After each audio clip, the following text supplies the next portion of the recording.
the size of these B-52 bombers. That's obviously where the bombs would have been dropped from. They are massive. Today we travel to the DMZ, or former Demilitarized Zone, between North and South Vietnam. Explore the ancient Imperial Capital of Huế. Unfortunately, Mitra Bum's tour has now finished. Taste Anthony Bourdain's favourite dish. This is Bún Bò Huế. Oh wow, look. See what lies at the end of the Perfume River. To be honest with you, turn right. The most exciting thing I've ever seen. The White Lotus. It's Bon Voyage in Huế, Vietnam.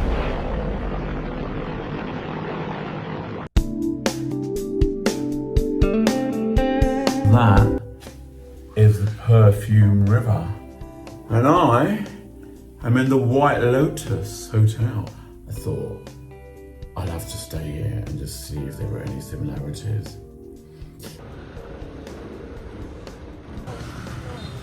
Hello. I have now decided to go with Mitra Bum. Mitra Bum is your name. And my name is Colin. And we are on a bike tour. We're now doing it like this because apparently it's very big. I bet it's not that big, but it's only £10. So Huế was one of the ancient capitals of Vietnam. So this place is a UNESCO World Heritage Site, but even though it is an imperial city, it is not as old as you think, because it was only the capital of Vietnam between 1802 and 1945.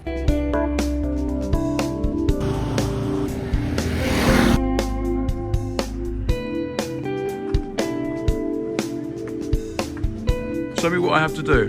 He is basically doing all the photo ops for me.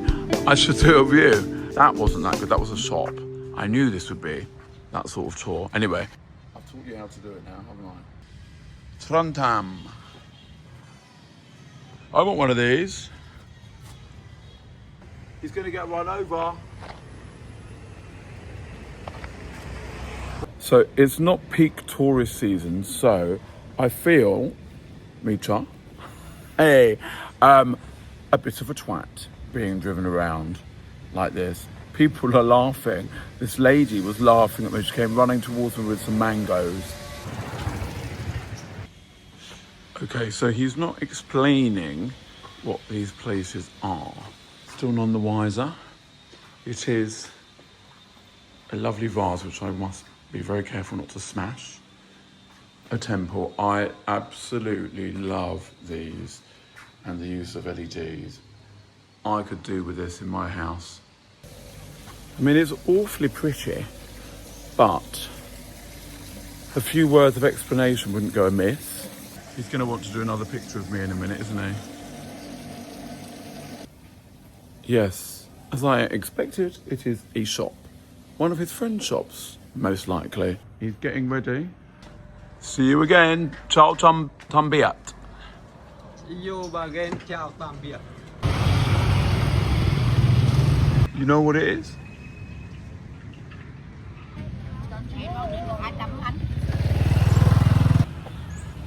Unfortunately, Mitra Bum's tour has now finished. It wasn't very long or particularly informative.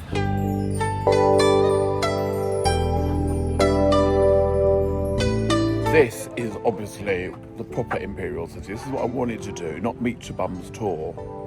I'm not going to be so hoodwinked again. What is this building? Let's find out. Everyone is doing photo shoots.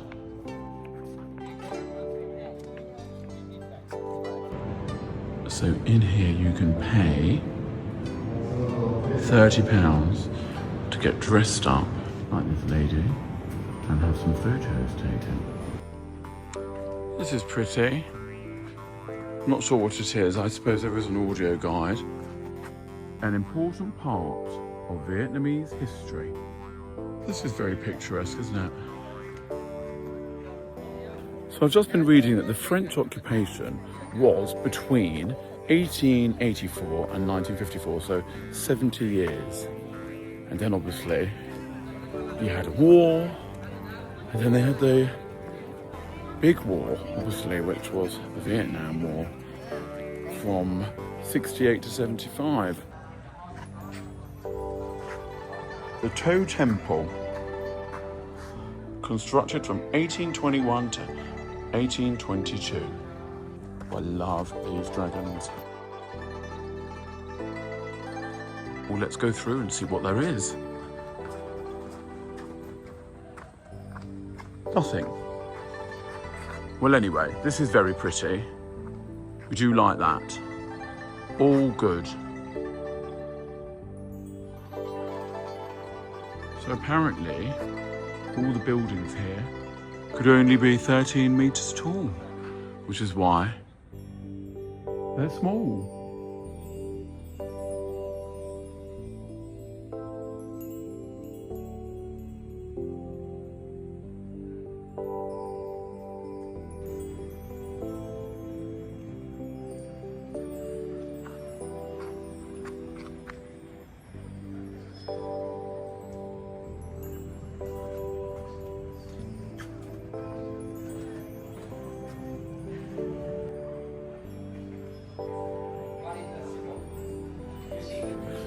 I've just realised I look very orange today. That's because I put on some fake tan because it's a bit overcast.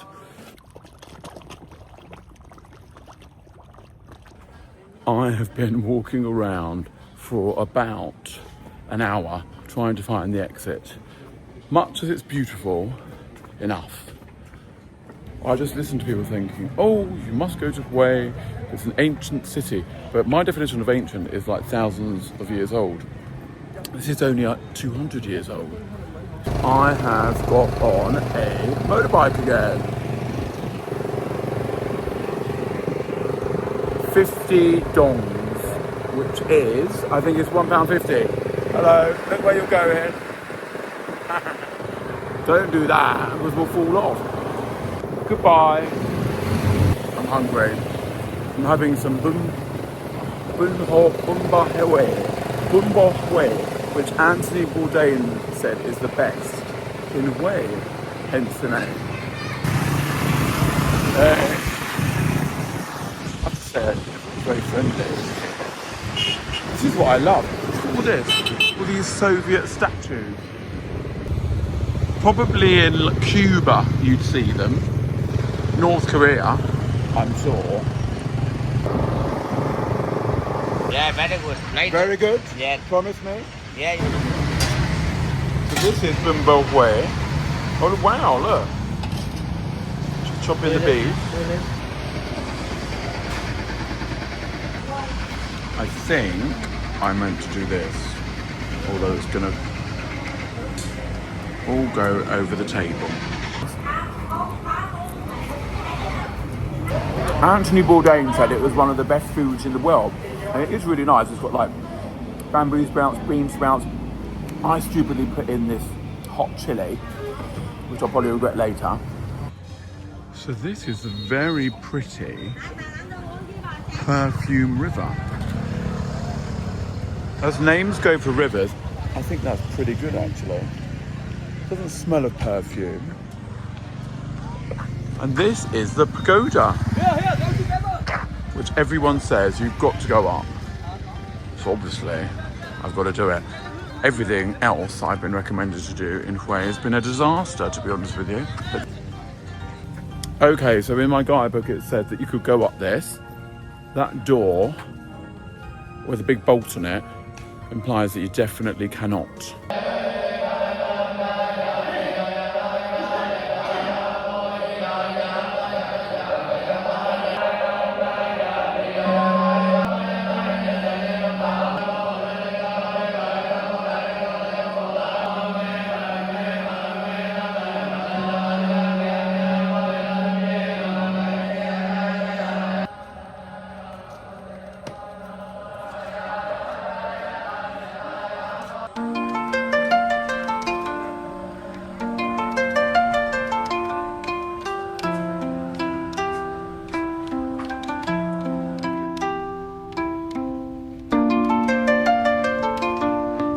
That was actually really beautiful. Shame the pagoda's shut, but you can't have it all, can you? That was very nice to hear some Buddhist chanting. Shall I go on one of these cruises? On the Perfume River? I don't think I shall. Okay, so this lady has now persuaded me to go on, hello, on a boat. It's only 200, that is £6. She's going to take me by myself. Let's hope that bun me, what's it called, way doesn't repeat on me. I'm going on a boat, just me and her. People will talk. It's actually quite nice. Oh, she's got really nice things. It's a bit of a waste of petrol.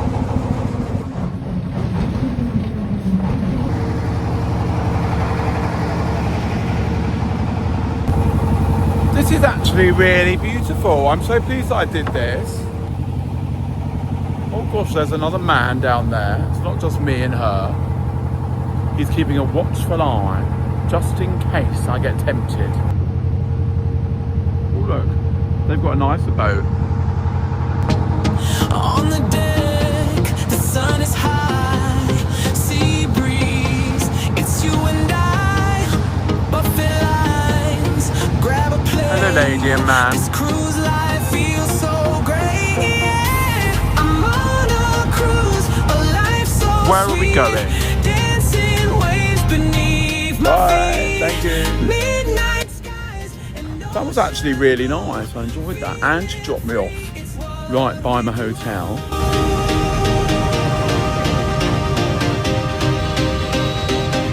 Everyone says you've got to go to Phuc Long. Shall I get a coffee in Phuc Long? I need to get something. So that is the Phuc Long menu. I'm going to get this one. And here are the Phuc Longers. It's actually very nice. Well, I am going to try my Phuc Long.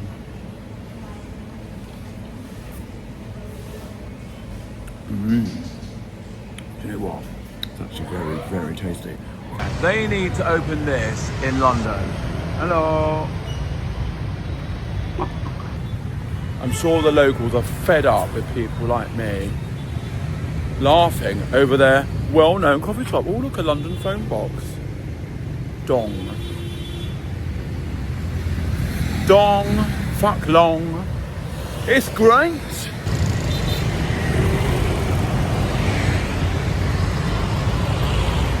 Left. To be honest with you, Turn right. the most exciting thing I've ever seen in Way today. Turn left. Turn left, turn right. You don't know what you're telling me to do you, you bloody thing? So this is my hotel. The White Lotus.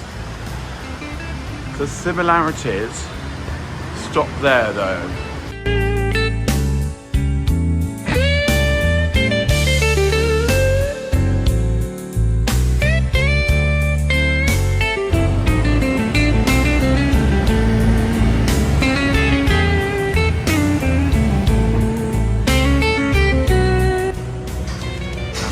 Second bowl of Bún Bò Huế because I love it now.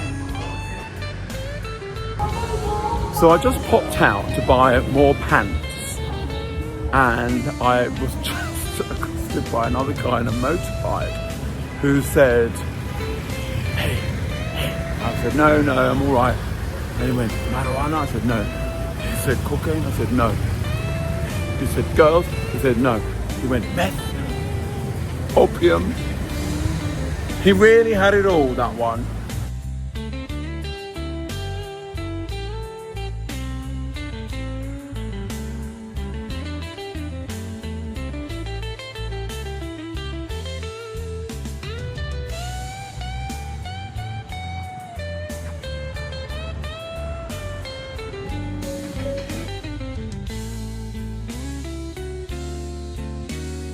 It's a very early morning at the White Lotus, but I have to go up because today I'm doing a tour of the DMZ, which is the Demilitarized Zone from the Vietnam War.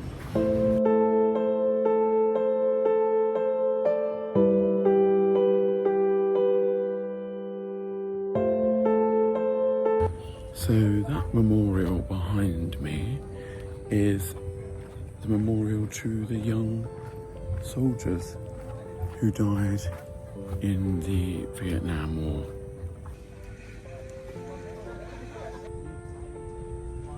I think it's important to do tours like this, and I don't think you have to sort of worry about feeling like a dark tourist, because I'm doing this because I know a little bit about the Vietnam War from films like Full Metal Jacket, you know, Apocalypse Now, but I don't know that much, and this will be really interesting to hear it from a Vietnamese person's perspective. Over there behind me is a memorial to the child soldiers who were killed, most aged around about 14. Hello. Hey. Gosh, it's so weird. All the kids are saying hello. Hello. Hello. Hi. Hello. Morning.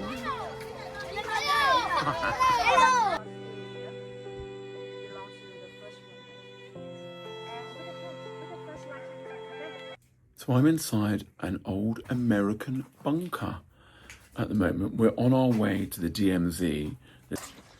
Imagine this though, like in the First World War, like you're living in this is like, be hideous, wouldn't it?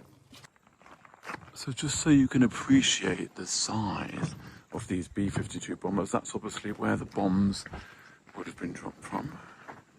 They are massive.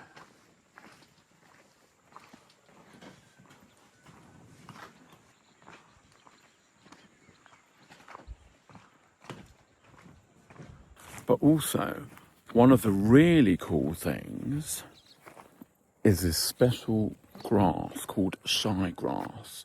Now watch this. It's called shy grass because when you touch it, watch what happens. Look. Shy grass, she's so shy. Don't look at me, I'm shy.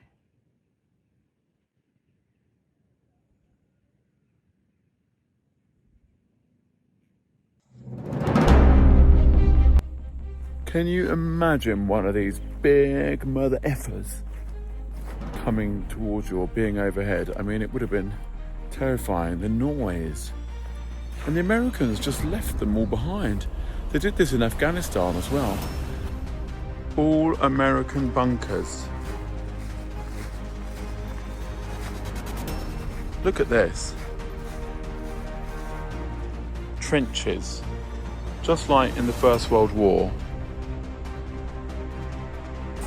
Well, I'm lucky that I've never had to go to war.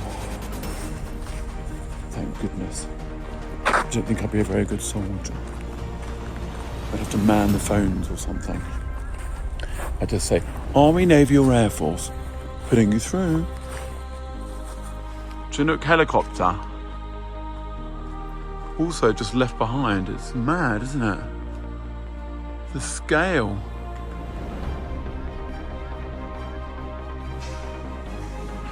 This is the Americans having to beat a hasty retreat from this area, Khe Sanh.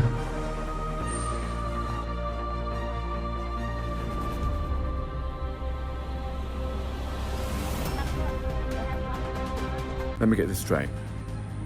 North Vietnam, the Viet Cong, which just means Viet Army, was communist and backed by the Soviet Union.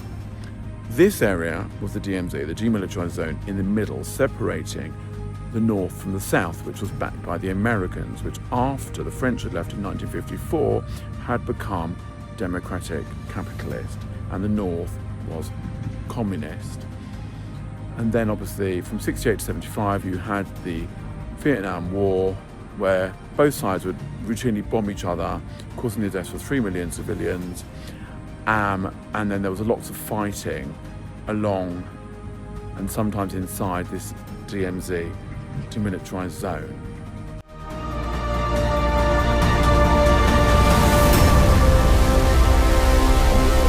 This is the Vinh Minh tunnels where people used to live under the ground, 30 meters under the DMZ. We're 12 meters down, are we? Okay.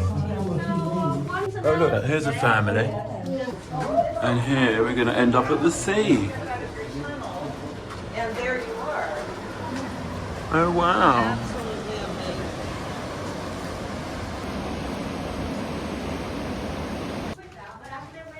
Okay, so these were like really patriotic villagers that decided to stay here and help the soldiers. And these families lived here for 2 years at a time. So this is the beach. They're the tunnels. The Americans apparently didn't know about the tunnels. The tunnels were there so that the villagers who were patriotic and wanted to help the Viet Cong could live down there. They care for injured soldiers. And then escape to the sea. For more information, do a deep dive into the Vietnam War and look up the DMZ.